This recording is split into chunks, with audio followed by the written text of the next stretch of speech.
get into a couple little things today. We found out the Celtics open the season December 23rd versus the Bucks in Milwaukee.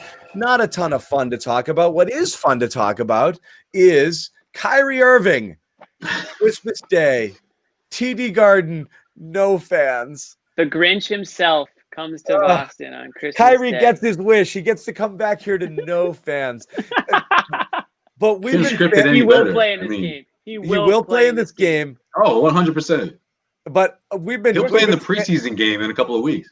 We've been fantasizing dream scenarios of what we want to see happen to Kyrie in this game. So let's just share some of these here. How do you think that this thing goes? Like, is this the game that Kyrie scores 75 points and the Nets win by 100? And it's like, no. There's no chance that Marcus Smart and Jaylen Brown are going to let Kyrie Irving do that to them. I mean, if they do, shame on them, because after what he did to them, pretty much, everything but just spit in their faces, essentially, basically told them they were trash, wrote them off, like talked down to them, talked to the media basically about them to their, while they're sitting in the freaking chair in the locker room. Like, I mean, the whole saga with Kyrie here was so embarrassing that if you're Jaylen Brown and Marcus Smart and those guys, you have so much pride where you that is a game that you just cannot wait. You're not going to sleep much on Christmas. It's not because you're thinking about Santa Claus coming that night. You're thinking about showing up and just giving everything you have to just shut Kyrie Irving down. And if Jaylen Brown doesn't dunk all over Kyrie Irving on Christmas Day, then Christmas is ruined. Kyrie's gonna get Jaylen Brown up in the air so many times. He's gonna ask Brad to guard him one-on-one. 4 fouls in the first 2 minutes trying to friggin' Jaylen's gonna have to cover the 3-pointer into the rafters. He's gonna Jaylen can't stay on his feet. Kyrie is just gonna friggin' have him on a string. Hey, let's remember that Kyrie is the second best player on that team. Kevin Durant is back, and Kyrie that. it's just certain. If Kevin, though. So I've been with that, Josue. I'm the first couple of weeks. Yeah, I'm skeptical of what he's going to look like at first coming back, especially on the defensive end. This was an all-world defender before he went down with that injury. So if they're going to use him at center and stuff like that, I'll be interested to see how this goes. But offensively, everything you hear about who he's been working out with in the offseason and all that stuff is that he's as good as ever. He's been lights out. So this guy's going to be a problem. And Brown, you know what else Brown's happens going to have to be on him. You know what else happens in the offseason? Ben Simmons hits a bunch of threes and we all freak out, okay? I don't give a crap about offseason workouts, okay? That doesn't mean anything. Hey, I'm just saying there's more going on here. Looking pretty good. Achilles looking pretty good, John. Absolute killer injury for basketball players. So this team, all right, so say Durant's out of the fold and not himself, has a whole year, like a 19 Hayward year. This team's useless. I mean, they've been a 7 or 8 seed for all those years with the scrappy young guys. Kyrie has never proven to move the needle much on his team above like a 4 or 5 seed. This is going to be the most fun team to root for. Root against. So this team is dictated by Kevin Durant. This is going to be the biggest dumpster fire. Is there a more unlikable? Maybe I'm biased here, but is there a more unlikable 1-2 combination in the NBA than right now? Kyrie. I mean, Westbrook just got traded. Westbrook just got traded. Yeah, exactly. The two thinnest skinned guys in the universe. Actually, Westbrook falls in there too. I know people don't like LeBron just because they're jealous. No, LeBron's the best. Yeah, LeBron's the best. And then AD's just AD. Like, there's not really much to hate. I mean, you can hate that he went to LA, but in terms of personality, like, Kyrie and Durant have to be far and away the most, like, annoying 1-2 combination. They're different cases to me if we think about what they've done in the league. Durant brought his team to the finals in 2012, put on historic performances not in about 17. Skill. He's just a thin-skinned friggin' whiner. I'm not knocking their skill. I mean, let's be honest, Bobby. He went over there with the Warriors, got 2 championships, and I still don't think they like the dude. Kevin Durant, probably for sure. I'm saying he moves the needle though. Now. He definitely moves the needle, but I don't know. How he sucks as a human.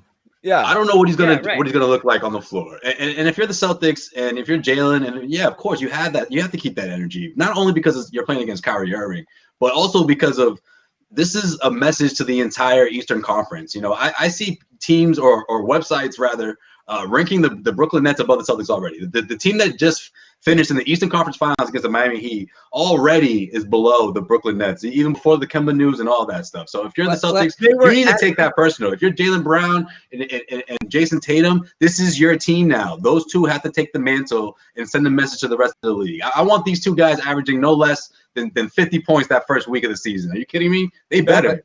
Let's make no mistake though. Dead even in odds before the Hayward thing. Dead even. Let's make no mistake, Josue, though, and I think you'll agree with this. If Durant is right, they're the team to beat in the East. If he's right, I agree with that. But the big if though is can those two coexist? Dude, how does they have to coexist, Steve Nash play a part in all this thing? Because to me, it's gonna get cloudy before it actually things. Hey, Durant made the finals with Westbrook. Durant made the finals playing alongside Curry. If he's Durant, he'll make the finals with Kyrie. So that's the big question. I don't care about what Kyrie's doing, this or that. If it's his team, they're not going to do well. We've just seen it in the past. The best he's done is the 4 seed with the Celtics. Yeah, I don't know if they have enough though, man. Golden State, it's one of the greatest teams of all time that he joined. I don't know. If you don't think there's going to be. Go ahead, Jimmy. Sorry. I think the Nets. I think the Nets will give the Celtics a problem, but overall, I don't know if Durant's himself. There's going to be serious growing pains in this Nets team because Kyrie hasn't shown me anything about being a leader yet in the NBA. He was the first option last year. The Nets don't even want Kyrie. Kyrie is there because of Durant.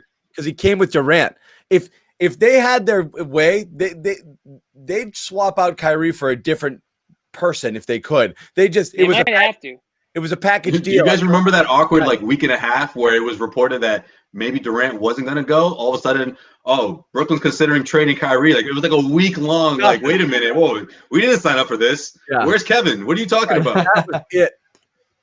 Yeah, I can't wait for it to all unfold because it's going to be something. And I'll say this: it's the best soap opera in sports, guys. The NBA.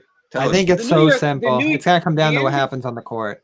The NBA needs the New York Knicks to be great again. And if you're an NBA player and you're scared of playing in New York because you can't handle the pressure, then shame on you because Madison Square Garden is the best place in all of sports to play in the United States. Hockey or basketball, boxing, college basketball, whatever it is. So shame on you if you're an NBA player and you don't want to play for the Knicks because you're scared of the media or the fans. The Nets had a better team.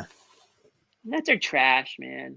The Knicks aren't trash. They've been the worst team in the league for a decade. They are. So be the guy. Yeah, what Jimmy's saying started from scratch. They're doing that with the Nets. They just have a better supporting cast. That's what it came down to, I think. The Nets, though, it's the freaking Brooklyn Nets. There's nothing to them. They've been a playoff team. They have a cast of playoff players in place. It's not about that, Bobby. It's about the culture.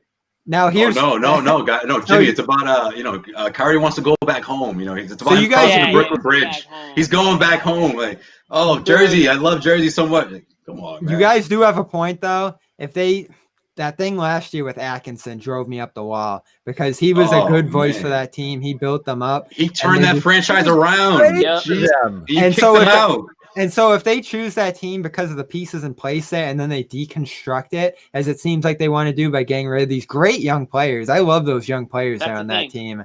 That's where it's going to head south. Day one of training camp, they're going to walk into the cafeteria. Kyrie's going to put his tray down next to KD and he's going to point to everyone else at the table and be like, you can't sit here. You can't sit here. You can't sit here. He's just a mean girl, it's funny, John. I feel like more or less he did that with Tatum. It was all right, you're my guy. Everyone else, I don't know about you. I want nothing to do with you. Yeah. Hey, we're getting well soon, but all the cool kids, we're going to be over here. All right, guys. The Nets are so scared of Kyrie that they've literally hired 4 different coaches because I think they want to I think Steve Nash is just trying to put as many guys in front of him as possible to take the fire before he's got Jacques Vaughn coaching defense. He's got Mike D'Antoni coaching offense. It's these guys are all going to be in the front lines when Kyrie comes storming into the locker room. Steve Nash is going to be off to the side somewhere. It's unbelievable. They built quite a cast of Kyrie control there. That's such a great point, Jimmy. I just can't wait for the shot of that timeout where he snatched the clipboard from Steve Nash and draws his own play. I'm telling you, it's going to happen. I'm telling you right now, it's going to happen. Maybe he might not snatch it away from him, But we're gonna see that He's moment already where told everyone's us like, he's gonna do wow, Kyrie's a leader now. Look at him, he's drawing plays, he's Oh. vocal, and Gonna He be one of told- the weirdest He told us coaching he's going to staffs. do it.